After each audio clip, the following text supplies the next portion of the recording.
sequência aqui. Obrigado, Cleiton.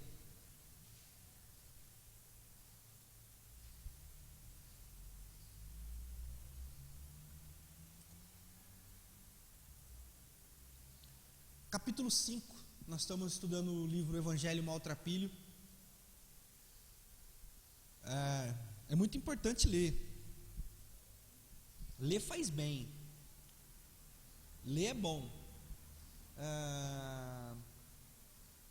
Quando a gente lê, nossa mente se abre, né? Quando a gente lê, a nossa mente clareia.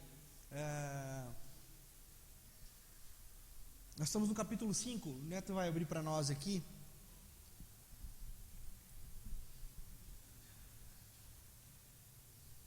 O capítulo 5, ele fala de biguás e gaivotas.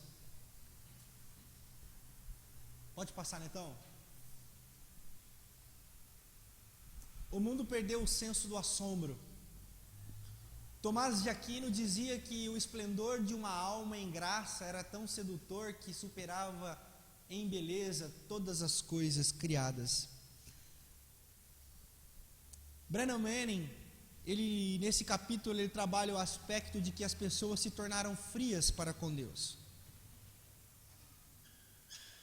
As pessoas se tornaram insensíveis para Deus. Já não se tem mais o assombro da grandeza, da beleza, da pureza de quem Deus é. Deus se tornou uma pessoa ao mesmo tempo distante e comum.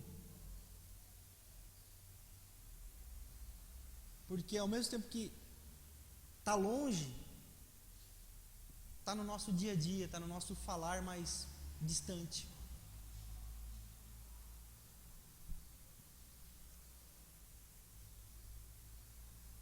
Provavelmente você já conversou ou conhece, ou conheceu almas, e quando eu digo almas, eu estou falando de pessoas, claro, mas pessoas com, como diz no popular, áurea diferente.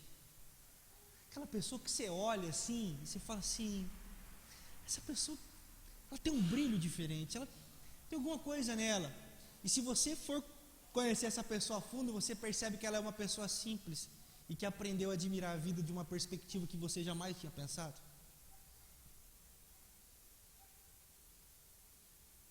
São pessoas que são assombradas. Pessoas que se sentem assombradas por quem Deus é.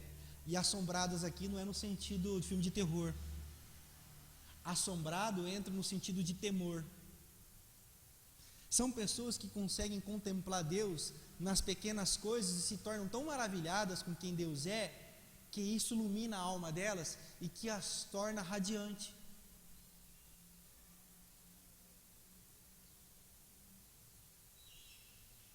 Já pararam para pensar sobre isso? Vocês sabiam? Eu não sei aqui em Botucatu. Pode ser que seja, eu pensei isso depois de algumas reflexões. Só fazendo quem quiser fazer pergunta ou ponderações, isso, Justino, segura. Só pedir o microfone, a gente faz com o microfone, porque como a gente está gravando a escola bíblica, é importante sair a sua voz, a sua pergunta, para que lá no vídeo também saia, tá bom? Então, uma questão interessante. Por exemplo, lá em Curitiba, há um grande índice de pessoas depressivas. Vocês sabiam disso? Não sabiam? Curitiba é uma cidade de muitas pessoas depressivas. E uma pesquisa relata que é porque mais do que Botucatu. E aqui por isso que eu vou depois é o parecer que eu quero dar, que eu pensei algumas coisas. Por quê? Porque lá a maioria dos dias são nublados. Dias cinzentos. Tempo fechado. O famoso tempo chorão, né? Dia hoje está chorão, já ouviram a expressão? Dia hoje está chorão. E isso propicia uma tristeza na pessoa. Olha só. Botucatu tem um dos maiores índices de suicídio e tentativas de suicídio do Brasil. Eu não acho aqui tão nublado, então não sei se isso vale para cá. Aqui sai bastante sol, né? Mas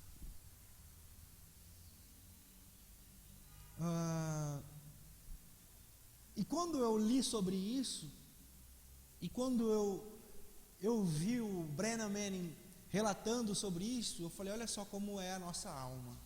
Porque a depressão, ela é uma tristeza na alma, ela é uma doença na alma que somatiza.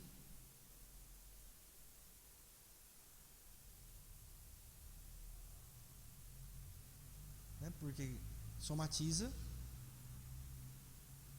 aí vem as consequências, né? Mas tipo assim, o que você está sentindo? Tristeza. Tristeza é na onde? No corpo? Meu corpo está triste? Não, é na alma. A depressão é profunda tristeza.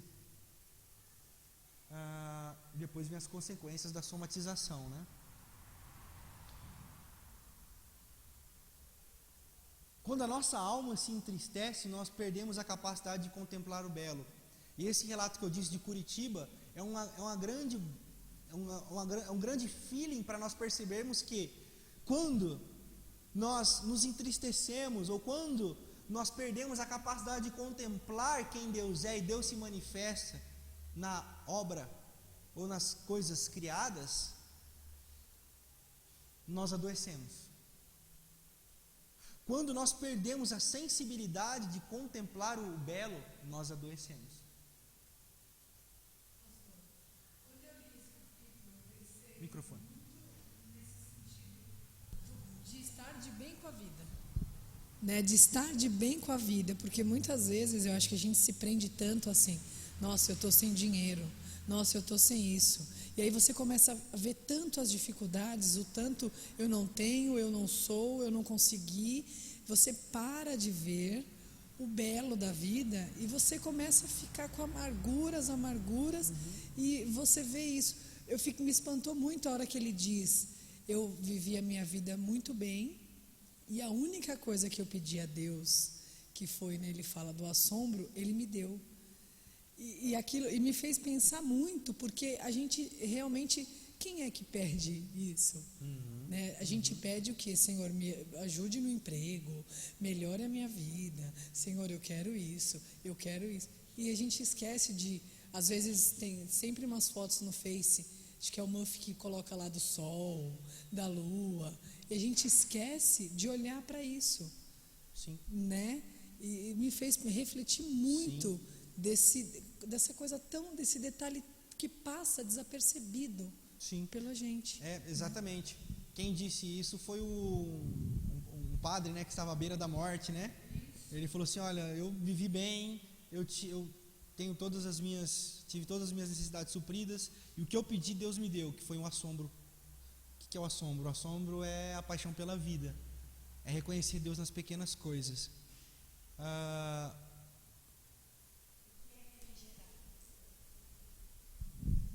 O que é refrigerar? Porque eu sempre, quando eu estou assim meia, eu falo, Senhor, refrigera minha alma. Sim, é nessa intenção, né? Quando o autor escreve esse trecho das Sagradas Escrituras, refrigera a minha alma. Primeiro é o contexto geográfico que eles estavam lá, sol escaldante, temperatura elevada, né? Então ele traz para a alma um desejo que ele tem de convívio dele, tá lá. Calor, o que é bom? É bom ser refrigerado, é bom que fosse houvesse um frescor climático. E quando ele se sente inflamado na alma, ele compara essa sensação térmica e projeta no Senhor, Senhor, refrigera a minha alma, traz esse alívio, traz esse equilíbrio, traz essa temperatura amena também na minha alma, equilibra-me nos meus sentimentos, equilibra-me na minha forma de contemplar e de viver, porque ou estou angustiado, ou estou pesado, ou estou enfadado, então ele pede o equilíbrio. Isso é orar. Orar não é pedir coisas. Eu tenho ensinado a igreja, orar não é pedir coisas. nós somos ensinados equivocadamente. Orar não é pedir cura. Orar não é pedir saúde. Orar não é pedir alimento. Orar não é pedir emprego. Orar não é pedir para passar no vestibular. Orar não é pedir coisas. Orar é querer ter a alma refrigerada. Orar é pedir a sombra. Orar é colocar o coração diante do coração de Deus, para que a nossa alma volte a ter a sombra. É legal isso, não? É profundo isso. Obrigada, pastor. De nada. Obrigado pela contribuição, irmão Valdirino. E é isso, eu acho que a EBD é esse espaço, é perguntar, é isso, e isso vai somando, né, para a nossa aula. Esse assombro, ele parte da premissa de contemplar quem Deus é. Olha só, esse autor, ele conta uma história muito interessante, que existia um prefeito meio atrapalhado, ele gostava de estar em todos os lugares. E dado o dia, ele pegou e falou assim: ô juiz, pode descansar que hoje quem vai ficar aqui fazendo os julgamentos sou eu. E ele ficou lá, na cadeira do juiz. Daqui a pouco chega a polícia com uma senhora presa, e chegam diante do prefeito que estava na cadeira do juiz, diz assim: prefeito, essa senhora foi presa em flagrante porque estava roubando pão. Aí ele: mas por que essa senhora dessa idade roubando pão? E ela disse: prefeito, o meu genro está preso, a minha filha está doente e meus netos estão passando fome.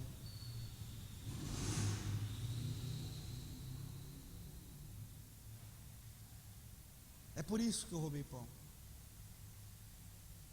E o prefeito falou: que haja justiça. A multa por esse crime é 100 ou 10 dólares, não me lembro, por exemplo. Vou colocar 10 aqui para. É 10. Você tem que pagar 10 a quantia de dinheiro. Eu lendo, eu pensei: pô, a mulher não tinha para comprar pão, ela vai pagar a multa. Só que, ao mesmo tempo que ele fez a sentença, ele desceu da cadeira e deu os 10 mangos para ela. Falou assim: está pago.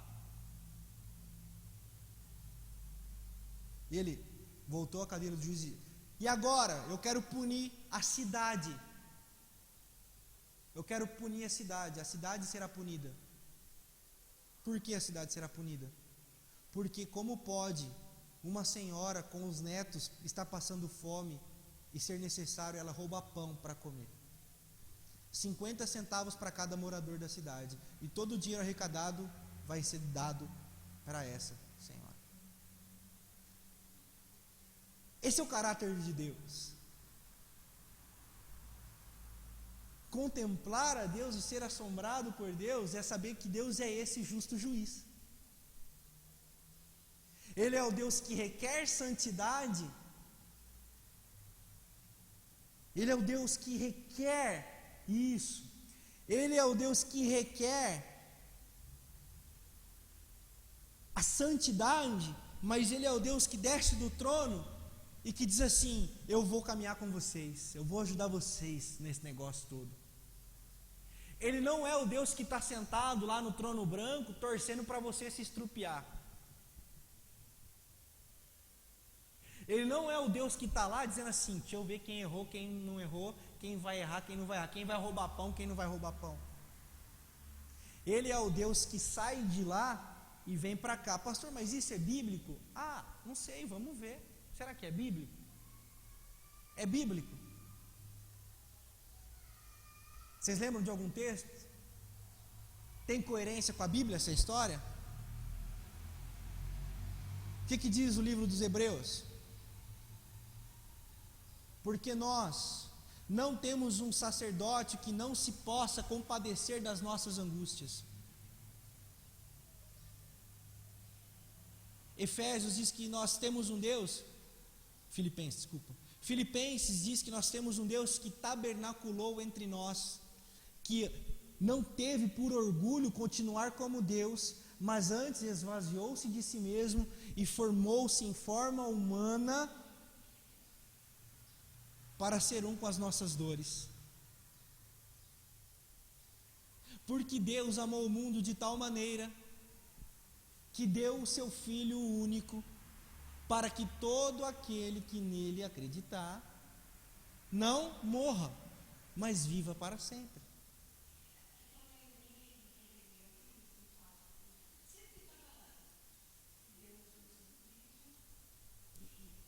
Deus deu seu Filho gênito para que todo que nele crê não pereça, mas tenha vida eterna. Exatamente. Eu estou lendo um livro, mas não lembro o nome. Mas é muito bom esse livro. Muito bom. E essa é a perspectiva. É nós termos essa dimensão. A dimensão do assombro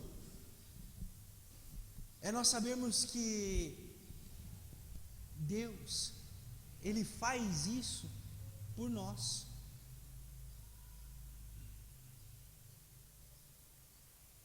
Ele é aquele que vê a nossa alma precisando de refrigeração, né, irmã Valdemir?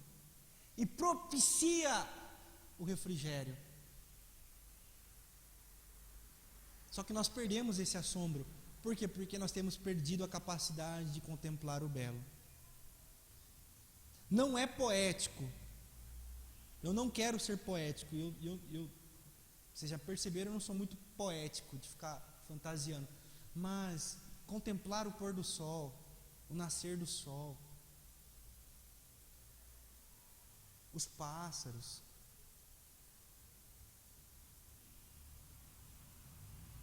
o brincar com os filhos, o rolar no filho no tapete, tomar banho de mangueira,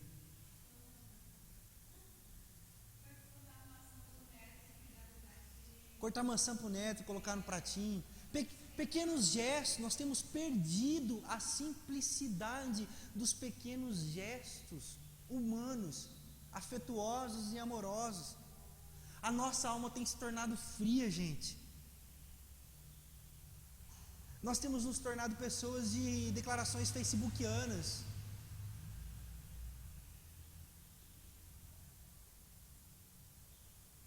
Eu chamo o Facebook, na realidade, fakebook. Para mim aquele negócio é fake. Ou seja, é falso.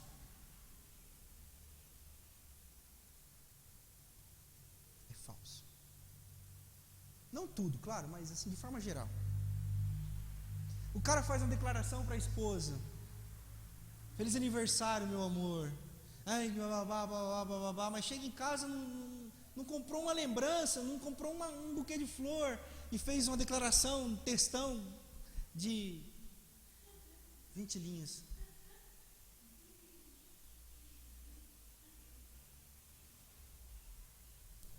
Eu mando os parabéns pelo Facebook agora, mas eu não sou capaz de olhar no olho do meu irmão e dar um abraço nele.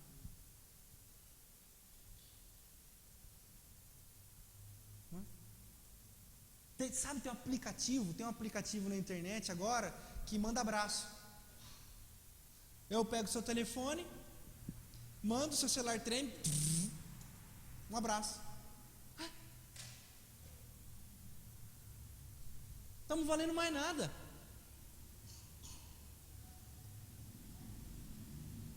Nós precisamos ter de volta a nossa humanidade. Oi? O contato físico, o abraço, o olhar. A gente acaba perdendo um pouco isso, né? Eu já mandei, no grupo, nosso grupo da igreja, a gente manda o parabéns, né? Mas será que aqui no domingo a gente abraça aquela irmã que a gente não encontrou, que foi durante a semana aniversário, né?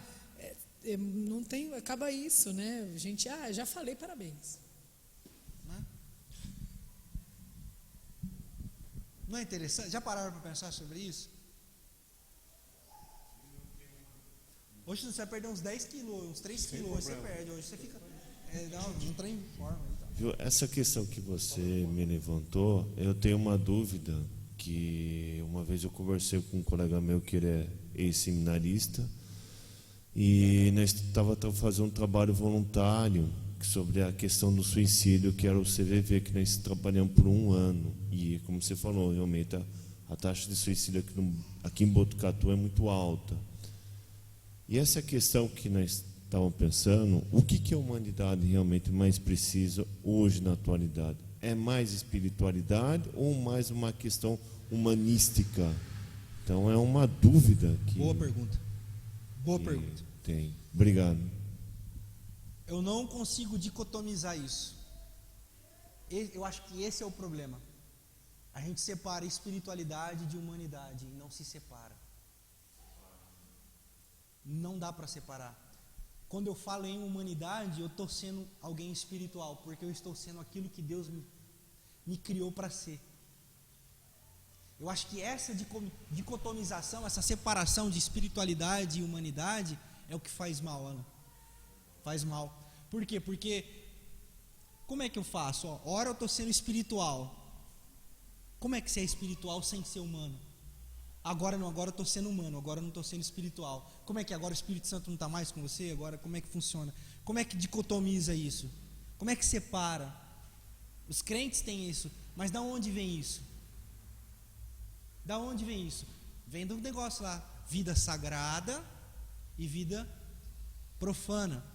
Mundo de Deus e mundo do diabo. Funções sacras e funções laicas. O sagrado e o profano, o sagrado e o laicato. Da onde vem isso? Vem de uma influência grega helenista que separa o mundo do espiritual do humano. Isso vem dos gregos, não vem da Bíblia. E nós, por essa influência grega, através do catolicismo romano, separamos. Por exemplo, se você abrir a sua Bíblia em Efésios 2, 8 e 9, você vai ter a base teológica para a reforma protestante. Foi o texto que Martim Lutero leu e disse assim: a salvação é pela fé e não pelas... Aí a gente pensa, aí a gente começou. Só que a gente para no 9. A gente não leu o versículo 10. Abram aí, é bom vocês abrirem, se tiver caneta, grifa bem forte assim, ó. Grifa bem forte assim. Efésios 2, 8, 9. 8 e 9 é o que os cristãos lê. O 10 eles não lê. Pode ler com o microfone em voz alta e forte. Espera aí, espera o microfone. A Gleice. Prestem atenção.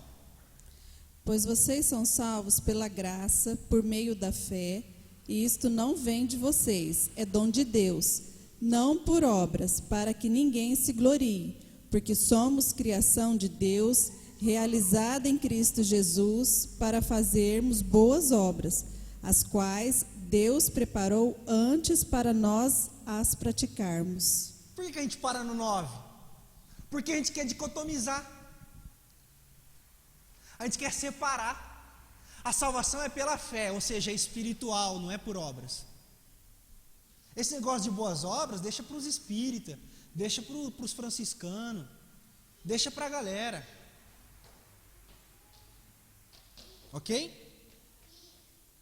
Só que se nós lermos o 10, nós somos o quê? Feituras. Feitos à imagem e semelhança de Deus. Você sabe o que significa isso no grego? Sabe o que significa o feitura? Poema. Arte manual, artesanato. Nós somos um poema feito com as mãos de Deus, preparados para as boas obras que Ele já nos separou para fazer. Pastor, mas ele não acabou de dizer que a fé não é pelas obras? E ele não separou para boas obras? É por isso que eu digo, nem tudo que está na Bíblia é bíblico. Você precisa entender o que está escrito. Porque se eu dou um texto bíblico, eu digo para você, está na Bíblia, mas não é bíblico. Rapaz, isso aqui deu um bafafá. Está gravando? Vou gravar. Ó, não edita, deixa isso aqui. Nem tudo que está na Bíblia é bíblico. Eu posso te dar um texto bíblico. Eu posso te dar um texto da Bíblia, mas ele não ser conforme o contexto de toda a Sagrada Escritura. Então ele deixa de ser bíblico. Ele passa a ser um pressuposto. Então, quando eu digo espiritualidade e humanidade, eu tô com um texto bíblico, porque eu sou salvo pela fé e não pela obra. Fé, espiritualidade, obra, humanidade. Mas se eu continuo lendo, eu vejo o que está escrito em toda a Bíblia. E quando ele diz, eu não sou salvo pelas obras, ou seja, eu não faço para ser salvo, o versículo 10 me dá a lição assim, ó, eu faço porque sou. Então não tem como separar. Se eu sou, eu tenho que ser humano. Se eu sou salvo, a minha humanidade é uma característica da minha salvação. Percebe? Então, não tem como eu dizer espiritual sem ser humano. O que é espiritual? Será que é ter asa? Bater asinha? Falar em língua? Ver fogo? Ver anjo? Não. Ser espiritual é ser capaz de enxergar o outro nas suas necessidades. Ser espiritual é conseguir contemplar o belo e refletir isso na vida de quem está à minha volta. Ser espiritual é ser um instrumento de Deus, ser a voz de Deus, produzindo e fazendo bem com boas obras. Então, quanto ao suicídio, o que a gente precisa? A gente precisa de pessoas humanas. Não é oração, não é campanha, não é jejum, não é demônio de morte, não é nada disso, gente. As pessoas precisam ser entendidas e compreendidas como pessoas, só isso. Falta amor. Falta amor. Sobra oração, está sobrando oração. Eu acho que não falta oração. O problema, qual que é o problema? Eu sempre antecipo alguma coisa da noite, né? À noite eu vou falar um pouco mais sobre isso. O problema é que nós estamos tendo muita programação espiritual, mas poucos relacionamentos de amor. Estamos tendo muitas canções espirituais, mas poucos relacionamentos de amor e justiça. E quando isso acontece, Deus manda o profeta dizer assim, ó, eu estou, lá em Amós, capítulo 4, Isaías 58 também, eu estou cansado das canções religiosas de vocês. Parem com as músicas de vocês, parem com essas músicas de vocês, eu quero que vocês façam justiça. O que é fazer justiça?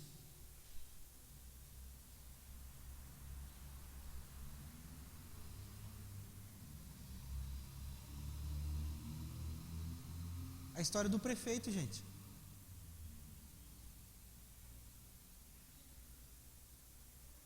Deu para entender?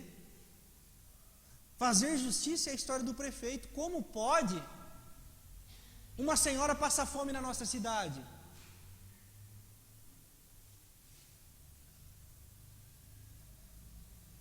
Como pode crianças na nossa barba, como diz no popular, né? Comerem arroz com ovo durante a semana inteira.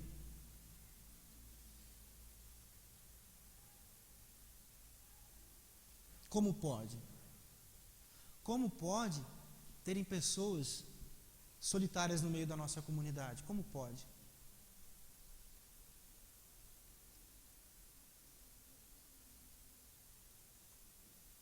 Alguma coisa está errada, gente, na nossa espiritualidade.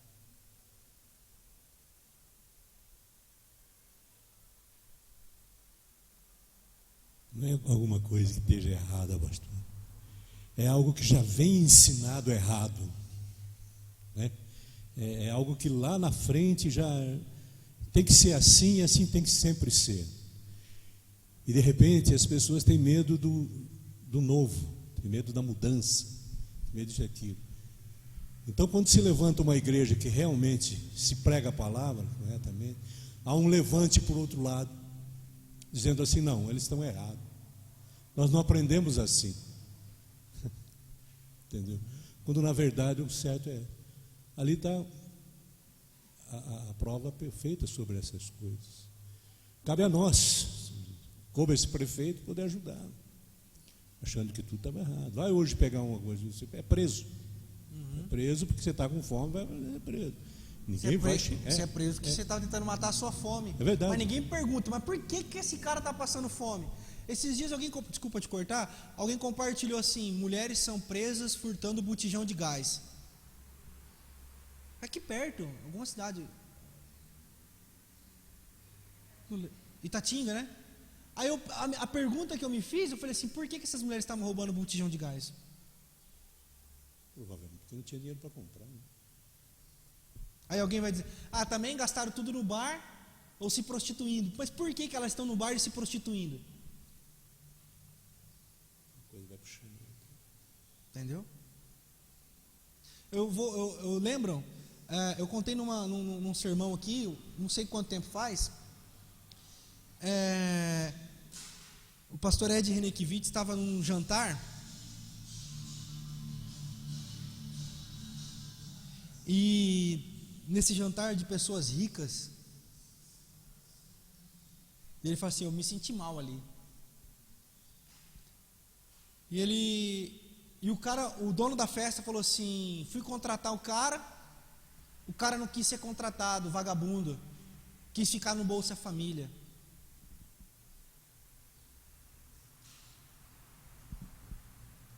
Aí ele olhou para o pastor Ed e falou assim: é duro, né, pastor Ed? Esses vagabundos querem ficar no Bolsa Família, não querem trabalhar.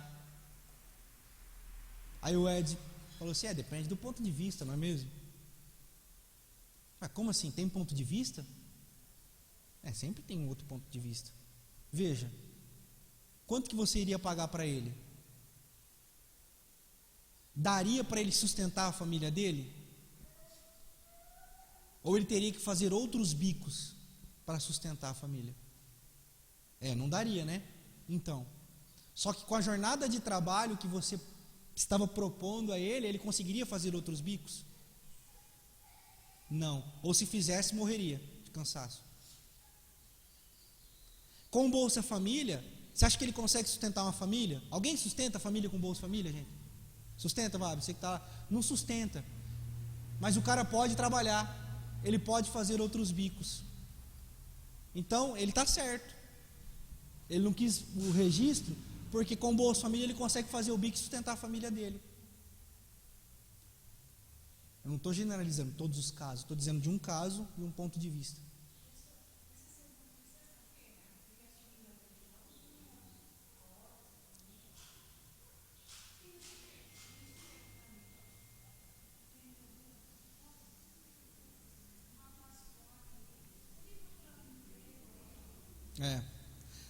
Tem os dois lados. Tem sempre os aproveitadores, os vagabundos, mas isso existe com ou sem Bolsa Família. Não é o Bolsa Família que produz vagabundos. Vagabundo se produz em casa, e hoje está em produção em massa, né? E existe o outro lado, sempre tem o outro lado. E qual é o lado que a igreja tem que enxergar? O lado da humanidade.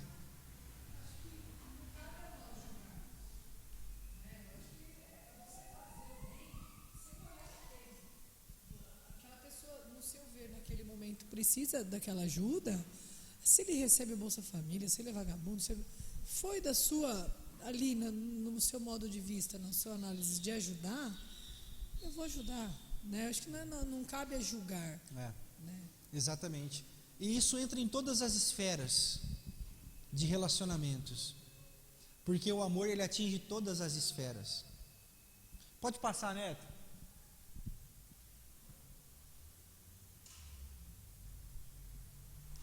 Eu acredito muito nessa frase. Eu acredito muito nessa frase. Poetas foram sempre mais importantes e influentes que teólogos e bispos. É isso. Por quê, pastor? Porque os poetas conseguem enxergar a beleza. Os poetas nos fazem ver a macro, o macro.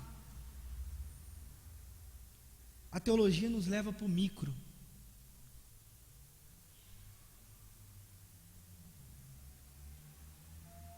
E eu sou teólogo, hein? Mas quando eu falo de compreensão de vida, os poetas conseguem ter um feeling maior, porque não colocam Deus dentro dos seus dogmas teológicos. A verdade é que eles nem se preocupam com os dogmas teológicos. Eles se preocupam com a coerência.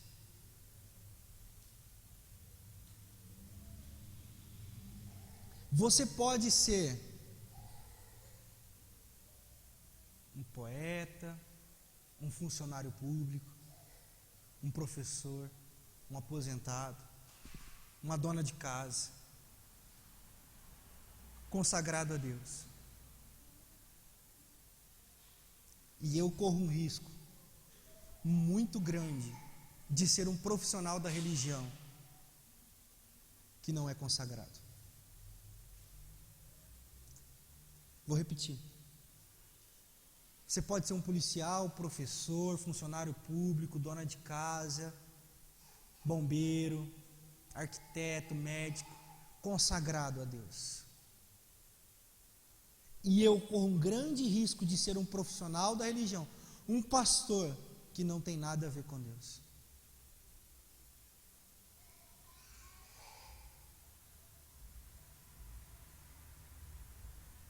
Por quê? Porque Deus não se mede por funções religiosas, por tempo de igreja, mas por compreensão de quem Ele é e o assombro que eu tenho para com Ele.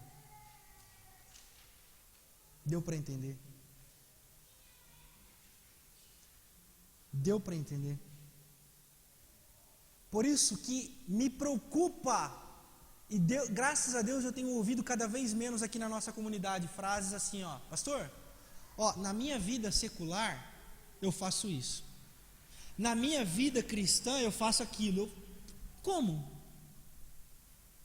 Me desculpe, mas me irrita profundamente ouvir isso. Como que separa a espiritualidade da humanidade? Me soa como se Deus tolerasse quem você é. Assim, o Milton, desculpa o exemplo, o Milton é funcionário público, ou seja, Deus tolera ele ser um funcionário público. E Deus se agrada com o final de semana que ele está aqui na igreja. Aí daí surge o pensamento, ó, pastor, quando eu me aposentar, aí sim, aí eu vou servir. Não, pastor, quando, ó, pastor, na hora que eu tiver mais tempo, o senhor vai ver, nós vamos fazer acontecer. Na hora que, pastor, na hora. É por isso que eu sou da missão integral. Porque a vida ela é integral, não se fateia, tá certo? Fateia, é? Fatia? Não se fatia. Não dá para fatiar a vida, gente. Ora eu sou de Jesus, ora eu sou funcionário. Ora eu sou de Jesus, ora eu sou policial. Ora eu sou de Jesus, agora eu sou médico. Ora eu sou de Jesus, agora eu sou aposentado. Ora eu sou de Jesus, aí eu sou dentista. E como? Como que funciona isso? Não dá. Não dá.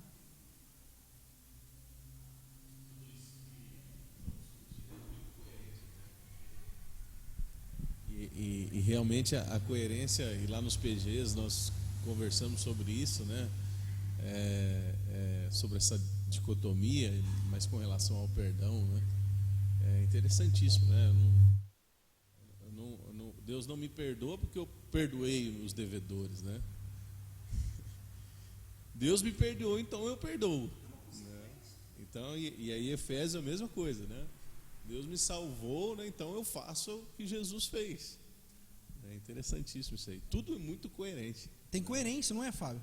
Tem um nexo com a mensagem bíblica.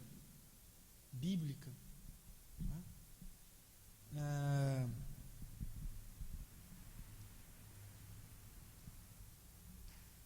Eu não consigo separar. Pegando o gancho do Fábio, como é que eu separo? Tipo, eu vou perdoar o Milton, que aí Deus me perdoa.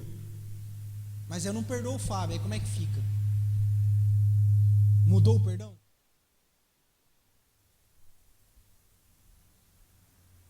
Faz sentido, não é? Então é o mesmo gancho. Eu sou médico, agora eu sou cristão. E nós vamos levando a vida assim, né? É por isso que eu tenho dito, os PGs não é mais um encontro da comunidade. O PG é um momento para nós estarmos juntos. Você vai? Eu já fui no culto domingo, eu vou no PG nada, não entendeu nada. Eu já fui no PG, já fui no culto, então não vou no PG. Eu vou no PG, então não vou no EBD. Tipo, então você começa a encarar a vida como obrigações, que uma hora bati o cartão, então já está feito. Não. A nossa intenção como igreja é promover comunhão de relacionamento com debates, discussões que possam proporcionar, que propiciam a elevação do conteúdo para uma prática coerente de vida. Priorizando relacionamentos, envolvendo todos os frequentadores. Por quê? Porque são pessoas. Qual que é uma das nossas bases aqui na igreja? Deus tem a ver com pessoas e pessoas têm a ver com Deus. Então, bem lembrado, Fábio, o PG não é uma fatia da igreja. O PG é a igreja se relacionando. Então eu não vou à igreja eu não vou ao PG para ir à igreja. Eu vou porque eu sou. E tipo assim, não ir me faz mal.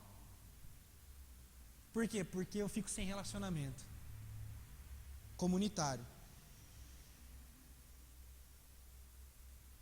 É muito louco isso. E tem hora que eu entendo que Paulo falou, a mensagem da cruz é loucura, bicho. É loucura. Aí eu falo, faz sentido, Paulo, tem coerência, é loucura mesmo. Porque dá a impressão que a gente está se contradizendo, né? Assim, pô, não preciso de igreja, não preciso de religião, mas tipo assim, o senhor está falando de uma coisa, só que eu estou querendo te elevar no pensamento e sair da lei. A lei que você fazia e deixava de fazer, pode, não pode. Na graça, nós fazemos porque somos, porque fomos transformados.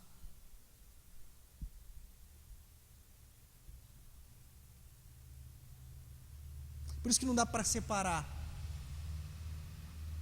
Um dia, um jovem me perguntou assim, pastor, eu estou na dúvida, hein? Não foi aqui não, antes de eu chegar aqui, na igreja que eu era pastor antes. Pastor, estou na dúvida. Eu falei, qual é a dúvida? Ele falou assim, eu não sei se eu sirvo a Deus ou faço faculdade. Eu falei, como é que é? Eu não sei se eu sirvo a Deus ou faço faculdade. De onde você tirou isso, cara? Não, porque a faculdade... Mas sabe qual foi a minha pergunta para mim mesmo? O que eu estou produzindo, cara? Foi eu que produzi isso aqui, bicho. Eu produzi isso aqui. Por quê? Porque eu ensinava. Já falei para vocês, né? Eu era barra pesada. Eu era fariseuzaço. Com F maiúsculo. Não perdia um debate teológico. Cheio de base. E ninguém pode com a verdade, senão pela verdade, senão pela verdade. Não perdia uma. Discordou de mim, vai para o inferno. Porque está indo contra a Bíblia, então vai para o inferno. Era assim. Até o dia que eu tomei um tombo. É sempre assim, né? Deus me chacoalhou e falou assim: tá fora, hein, irmão? Tá fora do esquema, hein?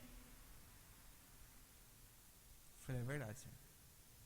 Então, é necessário esses tombos, é necessário esses chacoalhões para a gente começar a voltar, começar a entender isso aqui, ó. A vida precisa de mais poesia, porque nós somos poesia. Está aí, Efésios capítulo 2, verso 10. Nós somos feituras, poesia de Deus. Poesia manual. Artesanato.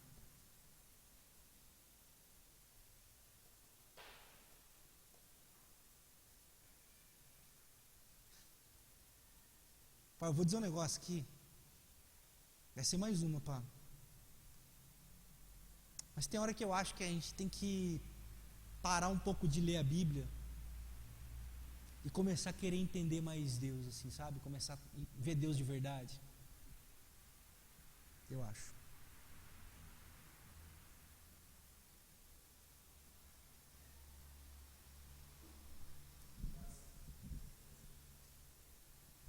Acho que a gente tem que ter lido a Bíblia, aí depois de ler a Bíblia, aí saber quem é Deus. Aí você começa a ver Deus por outros olhos. Porque aí você vai saber, só voltando um pouco aí sobre questões de justiça, citando as mulheres do gás e tantos outros problemas, a pessoa por si própria, se ela for um cristão, não estou nem falando lá de fora, mas tratando-se de ajudar os domésticos da fé, ela não vai querer estar numa situação dessa, né? De passar por esse extremo. Ele vai querer sair do chão, ele vai querer correr atrás, porque ele não vai se sentir bem consigo próprio, né? Ele vai querer correr atrás dos seus objetivos, né?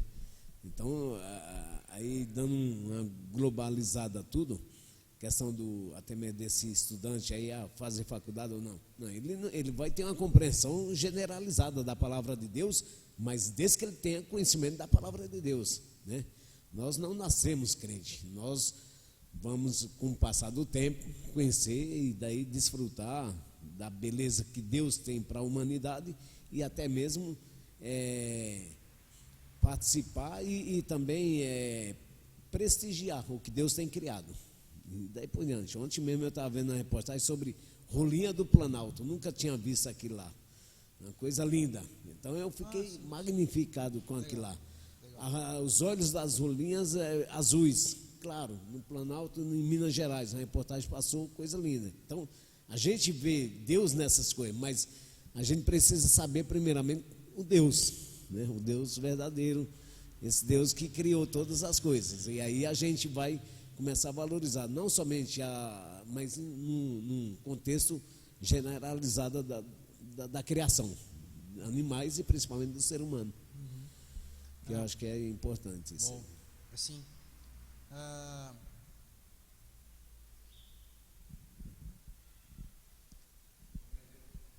compreendi e entendi o seu ponto de vista. O meu é outro, né? Não contra, mas é outro. Eu acho, claro. Sou um pastor, a Bíblia é a palavra de Deus, sem ela a gente não é nada. Então não é nem dizer isso. A minha provocação, aqui é uma provocação no sentido filosófico, por exemplo, como é que você soube que a rolinha do olho azul é porque é azul lá do Planalto, não sei de onde? Não está na Bíblia. Não foi porque você leu a Bíblia, foi porque tem algo aí dentro de você. E o cara lá na Indonésia, aquilo que a gente conversou daquela outra vez, às vezes ele não vai ler a Bíblia, mas ele vai conseguir compreender o divino. Entendeu? É outra perspectiva. Não é combatendo a sua opinião. Eu concordo com ela e faço delas as minhas. Eu estou dando outra, é outro âmbito. É um outro âmbito. Não é nesse âmbito. Então, o que eu quero dizer é o seguinte, que a gente deveria parar um pouco de querer letra e começar a encarnar mais. Mais vivência, mais sensibilidade. Não estou dizendo que...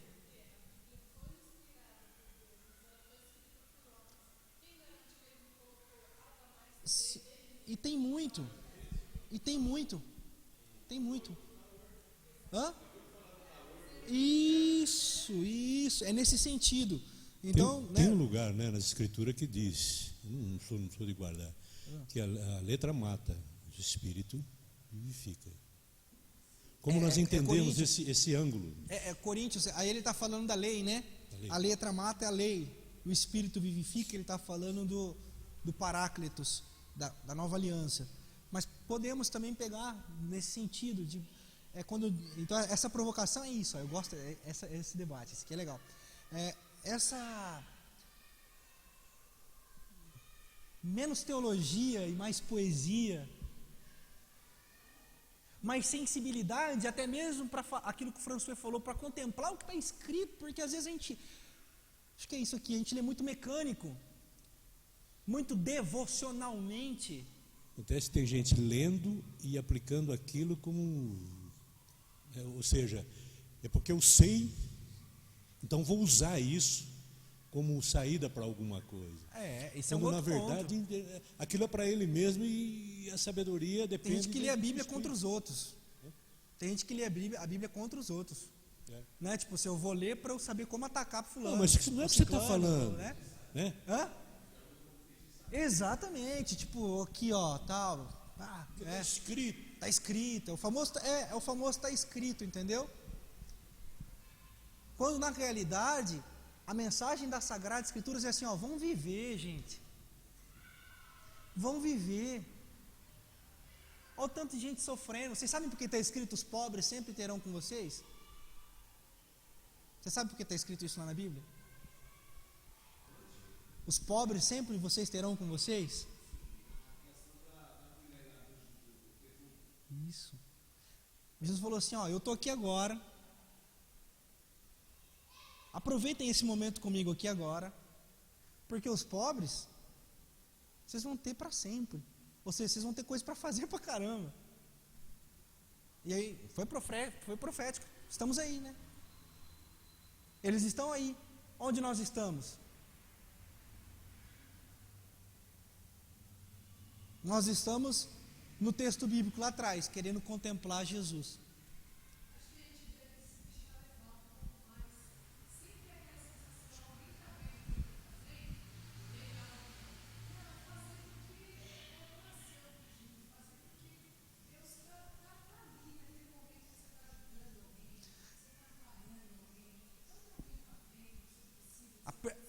Eu vou modernizar a sua pergunta. Isso que eu estou fazendo porque eu consigo compartilhar no Face? Eu vou doar sangue por quê? Porque eu vou tirar uma foto? Eu doando sangue? Não há problema nenhum fazer o marketing do bem. Mas a motivação, então, saca qual é? A motivação.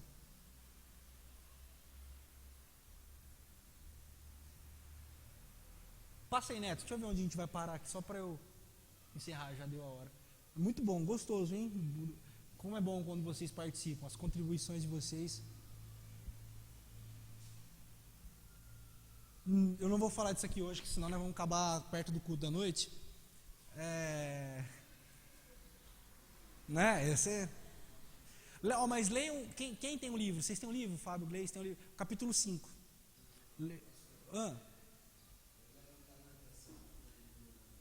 Gleice. Olha lá, hein? Ela levantou uma questão aí sobre a escritura, né? Será que os homens e tal, por si próprios, né? Eu vejo assim, que os homens que escreveram a palavra de Deus, a escritura toda é inspirada, eu estou até com um texto aqui, eles devem ter colocado problema deles, mas para aprendizado nosso, mas todos iluminados e inspirados pelo Espírito Santo, né? Sim. A Ela também palavra fala não disse assim, sabendo primeiramente isso, que nenhuma profecia da Escritura é de particular interpretação, porque a profecia nunca foi produzida por vontade de homem algum, mas os homens santos de Deus falaram inspirados pelo Espírito Santo, né? Então, Está escrito aonde? está aqui em 2 Pedro, né? 1, Escrito 20 e 21. Escrito por quem? Pedro, apóstolo Pedro. Pedro era? Hã? Pedro era?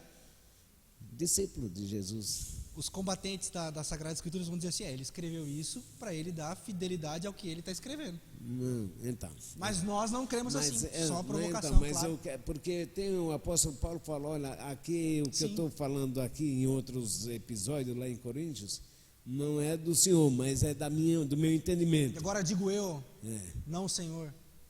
Isso, exato. Então a gente tem que ter uma coerência assim, né, nesse sentido, né? Sabendo que eles próprios tinham seus problemas, né? Cada ser humano tem seu problema. E essa honestidade da gente reconhecer isso, viu, François? Tanto o seu ponto de vista, quanto eu entendi o que a Gleice falou, acho que nem quis dizer que não é inspirado e tal, mas nós reconhecermos isso, que é um livro escrito por pessoas, é honesto da nossa parte, ainda bem. Ainda bem. Sabe qual que é o grande problema? Exatamente, sabe qual é o grande problema da religião? É achar que tem um livro infalível. E começam a idolatrar a Bíblia e não servir ao Deus que a Bíblia descreve. A Bíblia contém erro? Eu não acho. A Bíblia contém contradições? Eu também não acho. A Bíblia é a palavra de Deus? Eu acho. Só que ela é um livro. Agora ela é Deus? Ela é a única fonte de revelação de Deus?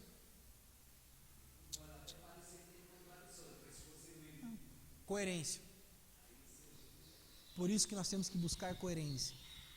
Por isso que eu digo, nem todo texto bíblico, ou texto da Bíblia, é bíblico. Deus tem braço, o olho de Deus tem olho, mas ele é espírito, como é que fica? Então, por isso que nós precisamos da poesia e menos teologia. Volta lá, Neto. Mais poesia e menos teologia, porque senão a gente vai se complicar. Aí vai chegar uma hora que a gente não vai ter explicação. Aí você vai falar assim, você não tem fé. Você não acredita porque você não tem fé. Acaba sempre aí. Aí a gente vai mandar para o inferno. Por quê? Porque a sua fé não é como a minha. Você não é tão espiritual quanto eu. Aí Jesus olha e fala assim, vocês não estão entendendo nada, hein?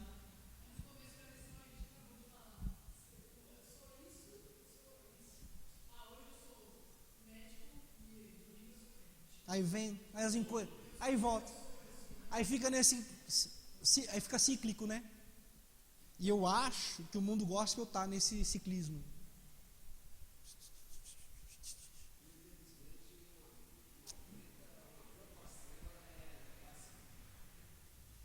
Que Deus nos ajude. Nós temos as nossas incoerências, viu?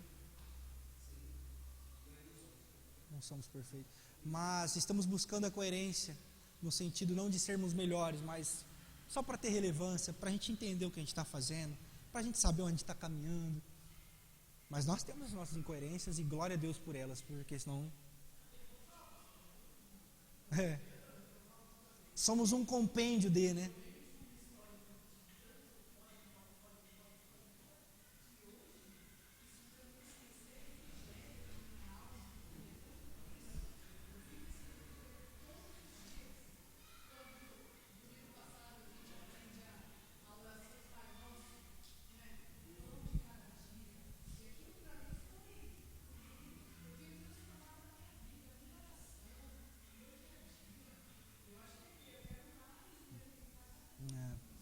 Amém. É isso aí, exatamente. É isso aí. A gente chega lá, juntos, se Deus quiser. Amém?